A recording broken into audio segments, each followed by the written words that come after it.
I am making these videos so that I can document my journey for my upcoming surgery. I want to also make sure that I include the whole process of what it takes to go through a vertical sleeve gastrectomy. I'm here in Atlanta, and my doctor and surgeon actually is going to be Dr. Charlie Proctor out of Buckhead Surgical Associates, and they are associated with Piedmont Hospital here in Atlanta, Georgia. So anyway, let's see, right now when they weighed me on that day with my consult, of course I already went through the nutritional seminar, the initial seminar, and then you meet with you schedule a consult with the surgeon and then also the nutritionist. And so I do have 3 months of nutritional counseling before I can actually have a surgery date. And of course it also includes part of that checklist is also psychological counseling, testing, and they also do this, I think it's the endoscopy, where they go down into the throat. I think it's to make sure that you're not going to be prone to or have any ulcers or anything like that. Let's see. Oh, and they're very adamant about meeting with the health club that's there to speak with the director and get hooked up with an exercise physiologist to document that you are exercising beforehand, so that you will also continue to do that afterwards. Of course, there's a big old fat manual that that I have gone through, that is to be referenced to, and has the actual pre-diet in it, the post-diet that's in it, and I'll make another video as I get closer. But I just wanted to just start with this video to just, this is a choice that I've made. It's something that I have been thinking about for quite some time. Actually, the first time that I considered this surgery was back in 2005. And the vertical sleeve gastrectomy was not even really on the forefront as far as being offered as a choice. Usually it was the gold standard, which they call the Roux-en-Y gastric bypass, and also you could choose to have the lap band. But anyway, but as time has gone on, I have discovered that I prefer the vertical sleeve. The reasons why I do, I wasn't too thrilled about the fact of having my intestines rerouted and all the malabsorption portion of that, with having the whole possibility of major malnutrition. So I'm opting for just the restrictive portion. So, but as far as how, let's see, so when I went into the surgeon's office, they did weigh me. So my initial starting weight, I guess you would say, is 331. A few months ago, I was my highest at 347. So I've already kind of, been trying to make sure that I've eaten healthy. I've battled a lot of health issues over the years. One of the biggest one, let's see, and oh, by the way, I am 43, and my height is 5'9", so current weight 331, and it's been a battle. I do the health issues that I do have with me right now is PCOS. I do have high blood pressure and depression. So I do take medication for those things, and I also recently had a balloon sinuplasty done on my sinuses.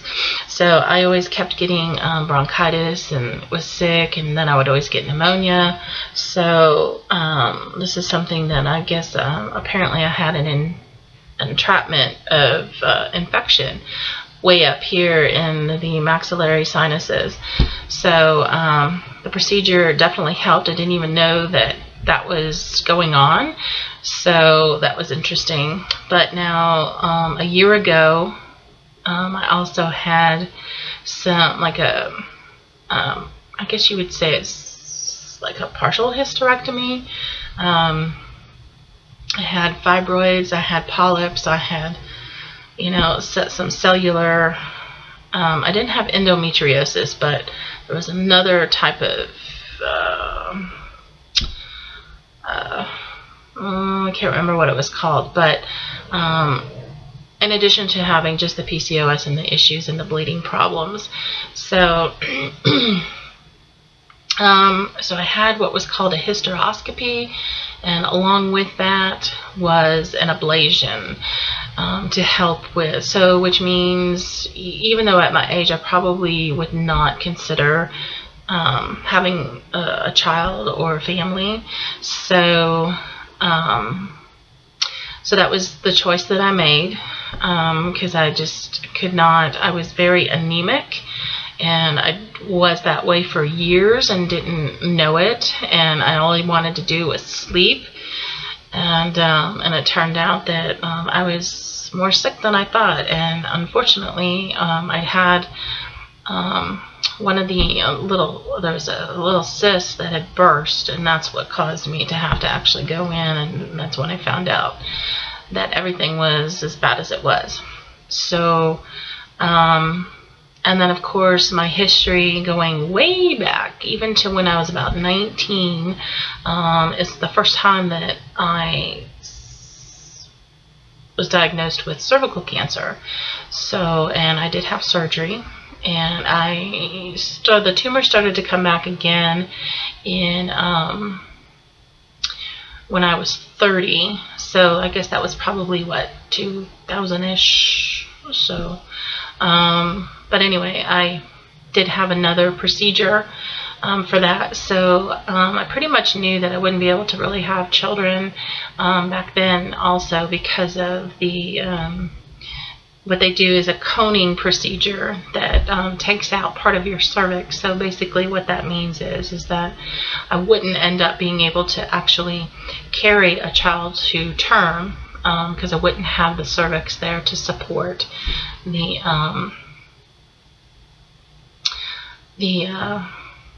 baby. So but anyway,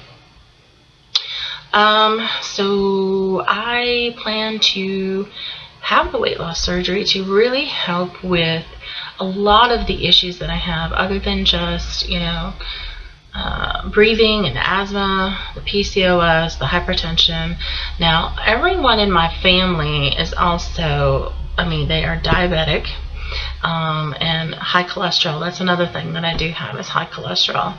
So we'll I'll just keep you posted as I go along through the process, but I wanted to just kind of give an initial video so that you could get a little insight as far as my background, why I'm choosing to do this. A lot of it has to do with health issues and health reasons. Now, I actually am very energetic, and the work that I do, I am a neuromuscular massage therapist. So, and I do work a lot within the hospital setting with patients pre-post surgical, you know, rehabilitative, chronic issues, stuff like that. So I work in an environment that is within the healthcare industry, and so, you know, for years especially I would say within the last, gosh, 7 or 8 years has been the hardest. Is when things really propelled, and went forward with just health issue after health issue. And but prior to that, I used to be extremely, I'm active now. My work is very, I guess you could say my work does require a lot of energy.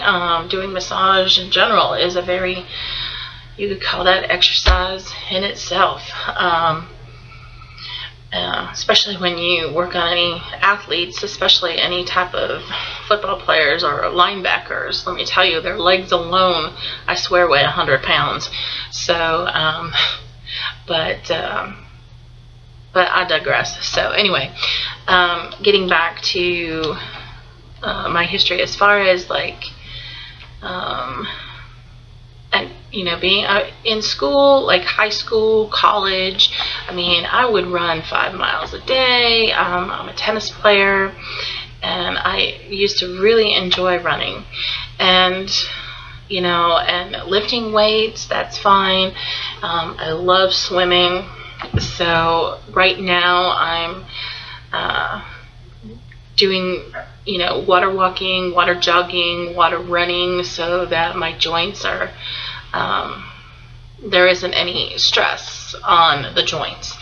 So just because of the weight that I'm carrying, it has been, it's it can be painful. There are a lot of days that you just kind of put it in the back of your mind and just go on with your day and just know that, okay, today's another day. God gave me another day to utilize the gift that He gave me to serve other people. So, so part of me, because of the industry that I'm in, I want the inside of me to match, I want the outside to match who I am on the inside, because, while I'll totally admit that, I'll always be honest and always tell you exactly how it is or how I'm feeling. Got no problem with that. And now I will say, yes, I love food. I had an emergency surgery back in 1996 where I had lost probably, I don't know, 50 to 60 pounds in like a 2-month period, and I ended up having to have my gallbladder taken out on an emergency basis, and it was bad. This is back when I lived in Texas. Excuse me. So, and it was so bad that I had about 2,500 stones that were in a slush form. And apparently my gallbladder was trying to repair itself over and over and over for years, because I was misdiagnosed for about 5 years, and I just suffered in pain. Gosh, I was back when I was, 21, 22, around that time frame. And I think I finally had it out, well, obviously it was in 1996, so anyway, you can do the math. So I, gosh, after that, I had it was backing up into the bile duct, and, they had to reattach everything. So I think that's probably why I was even nervous about the gastric bypass, the Roux-en-Y. So, but anyway, that surgery was pretty bad, and I could not eat real food for 8 months, I think it was. No meat of any kind. We're talking fish, chicken. I couldn't even digest rice or hard grains. Corn was out of the question. So, it was rough. And so after that time period, when I finally could eat, I mean, it was like everything just reawakened. Like, food was so good. And I just became a foodie. I loved cooking. I loved eating. But good food. I mean, I'm not talking about, you know, how people will sit down with, you know, candy or, you know, cake. Or no.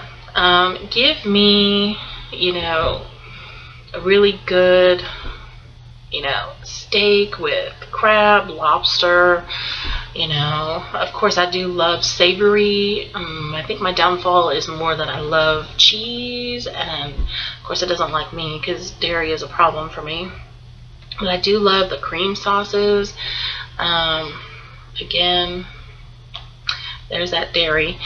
And love bread. And but I just love really good food. I mean, when I go out, it's not, fast food is not a problem for me. I'm not a fast food foodie. I would much rather go and sit down, enjoy a meal, well, and of course enjoy a cocktail. I will admit, I do love champagne. I love wine. Champagne's really, I think, one of the things that I do enjoy. But it's not often. It's like maybe twice a month, if that. But I do enjoy a cocktail. Usually it's twice a week. I usually will have a cocktail on Fridays. That's just my thing. I do enjoy a very dirty vodka martini. And I have a place around the corner that just makes them just super, super, super good. And I know that's one thing I'm going to have to just give up, which really isn't going to be a problem. But my other thing that I really enjoy is coffee. I love coffee and teas. You know, I'm a coffee junkie. And it's not so much the caffeine. I drink my coffee black. I don't put sugar in it, and I don't put cream in it, or any of that flavored stuff. I just really, really like that, that bitter taste. So, anyway, don't mean to make this extremely, extremely long, but I do want to make sure that I include a little bit about myself and, you know, why I'm going through this. You know, yeah, I've always been kind of more on the heavy side, but I've never been extremely, extremely, like, rail thin. I think my lowest weight ever, when I was in, I think probably, gosh, it might have even been just in high school, because I was a big runner, and, you know, probably the next couple of years out of high school before I ended up having the gallbladder thing. So I think the lowest I've ever been is probably 142, 144. But I would be happy even at 160, I think, because of my height. I have to admit, you know, back then I didn't see it, but I definitely was a little bit on the extreme. As far as I would exercise like twice a day, I was still running 5 miles a day. So, you know, I think part of us, each one of us, has a little bit of an addiction of some sort, you know, and you know, you trade one for another. And I'm just very grateful and thankful that my addiction didn't end up being like drugs, alcohol. Although alcoholism is in my family, and so is heart disease. You know, so these are the things that I want to make sure, and diabetes. So these are the things that I want to make sure that I don't end up advancing to. I already have a few of them. I'm not diabetic. Thank you so much. Thank you, Lord. Because I know that's rough. The PCOS is bad enough, and it's very painful at times. And even though I still had that surgery a year ago, I still, you know, I still feel it. And it's like, hello, ovulating.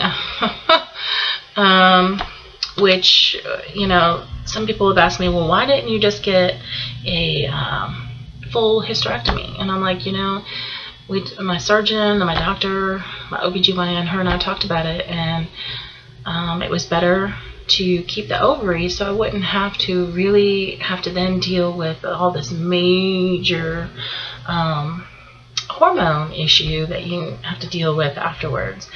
And she said, that I think at my age that I wasn't, it won't be too long, I guess, when I get closer to 50, that I end up having, she's like, well, the PCOS will eventually, those cysts will just shrivel right up, and so will your ovaries. I'm like, well, you know what, I don't want to wait till I'm 50, 55, who knows when I'm gonna hit menopause, but so yeah, here I am, and I always say, underneath all this, Shira is still in there. So I'm very strong. I'm strong-willed. Definitely, very independent. So I think one of the hardest things is going to be having somebody here to help me, and to be willing to openly accept that help, which that's something that I just need to learn to get used to. So especially going through this process. So I think what I'll do is I will stop here because I'm just looking at the timer and notice that it has already been 20 minutes. And I'm sure I'm just rambling on and on. And please forgive me. This is my very, very first video of me trying to communicate a little bit about myself. I'm not used to just talking about myself. It's actually difficult. So I think I'll probably, I'll make another video that really touches more on the emotional side of, some of the decisions that I've made, and maybe some of the history more about some of the things that I've struggled with through my life. But part of me thinks that, some of that, I know it might help other people of knowing my history, but some of that, I really kind of just want, when I have the surgery, by that point, I guess so it's probably important that I talk about it before the surgery so that there is a full background on everything of what leads up to that, because when I have my surgery, I really want to, let that be my new starting point, a new me that I focus on. And that's probably one of the biggest things, is that I'm so busy helping other people that I totally put my needs and myself on hold to help other people. So, but I think all of us are guilty of that in the healthcare industry. So, when you're here to serve others, it's, it's so rewarding to see and help people get out of their pain. But at the same time, we ourselves are struggling in our own pain, whether that's physical, mental, emotional, spiritual, all the above. So, but anyway, I thank you for listening to everything that I have to say. I know people have a tendency, from other videos that I have watched, to prepare myself for the surgery that I plan on having, which I think the surgery date's probably going to be towards the end of September, early October. So, because really things kind of started in July, and it's taken me up until now, since I kind of know that yes, my insurance is covering the procedure 100%. I've met my deductible because of my sinus surgery, the balloon sinuplasty, that's what they call it, from when I had that. So all my deductibles got met, and so I'm good for till the end of the year. So I started to look into that and figured, okay, let's just do this. It's finally time. And obviously there was a reason why back in 2005 that it just didn't happen. I was self-pay. I didn't have health insurance. I haven't had health insurance for 14 years up until this year, you know. So I know it's different for everyone, but I'm very grateful and I'm very thankful that I'm given the opportunity to do this now. And so I just pray that it just all works, and I just ask that everyone pray for me as well.